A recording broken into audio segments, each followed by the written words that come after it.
Olha, essa é uma experiência que quase todo mundo conhece. A gente comete um erro, se sente mal com aquilo e pede perdão. Mas o que realmente acontece nesse momento?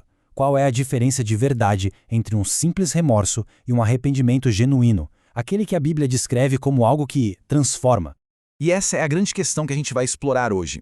Existe uma diferença, assim, crucial entre a tristeza que o mundo produz e a tristeza que, segundo Deus, leva à salvação. Certo, vamos mergulhar nisso aqui.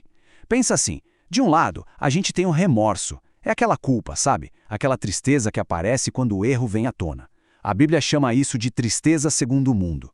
Do outro lado, existe o arrependimento, que é, muito mais profundo. É uma tristeza segundo Deus, que não só lamenta o que foi feito, mas busca ativamente mudar de rumo, motivada por um desejo de restaurar a comunhão com Deus.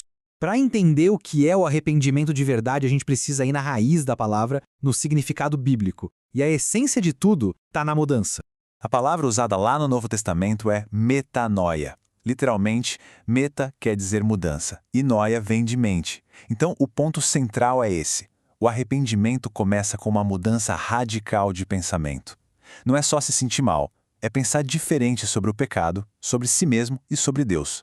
E essa mudança de mente, ela inevitavelmente leva a uma mudança de direção na vida.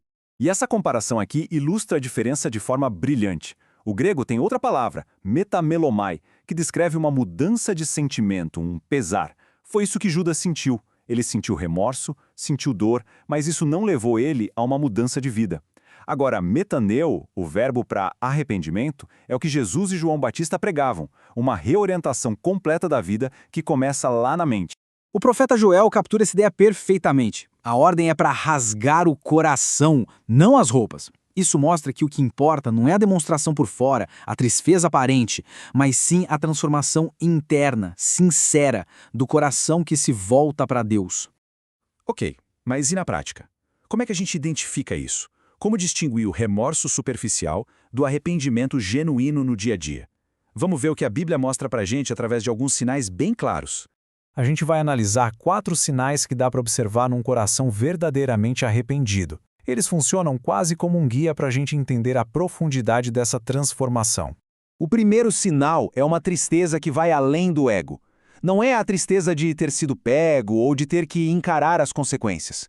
É uma dor genuína ao reconhecer que o pecado é uma ofensa direta contra a santidade de Deus e que, causou mal a outras pessoas. A reação do profeta Isaías quando ele viu a glória de Deus é o exemplo perfeito disso. Diante da santidade divina, ele não pensou em desculpas. Ele ficou esmagado pela consciência da própria impureza. Essa é a tristeza que nasce quando a gente entende quem Deus é e quem a gente é em comparação. Agora, um ponto fundamental. O arrependimento não é passivo. Ele sempre leva à ação. Uma pessoa arrependida não se contenta em dizer, me desculpe. Ela pergunta, o que eu posso fazer para consertar isso? Existe um desejo ativo de fazer a restituição. Zaqueu é um caso clássico. O arrependimento dele não foi só uma declaração. Foi algo tangível, mensurável e custoso. Ele não esperou que Jesus dissesse o que fazer. O coração dele, já transformado, o levou a buscar ativamente a reparação dos seus erros de uma forma, extravagante. Esse aqui é um teste decisivo. O remorso muitas vezes busca uma saída, um jeito de evitar a punição. Já o arrependimento entende que as ações têm consequências e as aceita como parte do processo. Não tem negociação, não tem tentativa de minimizar a gravidade do erro. Que palavras fortes, hein? Na cruz, um dos criminosos zombava, tentando escapar da situação. O outro, no ato de arrependimento, reconheceu a justiça da sua punição. Ele não pediu para descer da cruz, ele aceitou as consequências e buscou perdão para a eternidade. E por fim, o sinal mais evidente, o mais duradouro. O arrependimento verdadeiro produz frutos, ou seja, uma mudança real e contínua de comportamento. Não é uma melhora temporária, mas uma nova direção de vida, uma luta constante contra o pecado e uma busca por uma vida mais santa. Talvez não exista exemplo mais dramático do que o de Saulo de Tarso, de maior inimigo da igreja a seu maior missionário. A transformação não foi pequena, foi uma virada de 180 graus na vida, no propósito e na paixão dele. Isso é o fruto do arrependimento. Então, por que tudo isso importa tanto? Porque o arrependimento verdadeiro não é um fim em si mesmo. Ele é, na verdade, a porta de entrada para algo extraordinário. O arrependimento é a condição para receber o perdão de Deus. Um coração humilde, quebrantado, é algo que, como diz o Salmo 51, Deus nunca vai desprezar. É o nosso ato de voltar para Ele, que abre o caminho para a sua graça, que restaura tudo. E que promessa incrível acompanha esse perdão! A promessa de que Deus não vai apenas perdoar, mas Ele não vai se lembrar mais dos nossos pecados. É importante entender o que isso significa.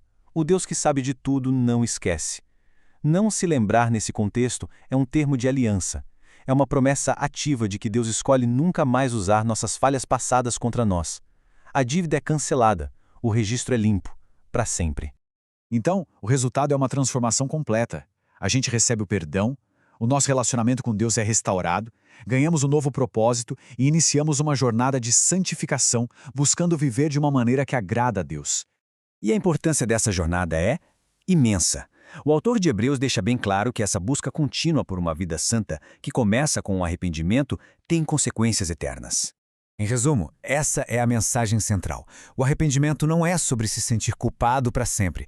É o ponto de partida. É a porta para o perdão, para a restauração e para uma vida inteiramente nova, redefinida pela graça. Isso tudo deixa a gente com uma reflexão final, né?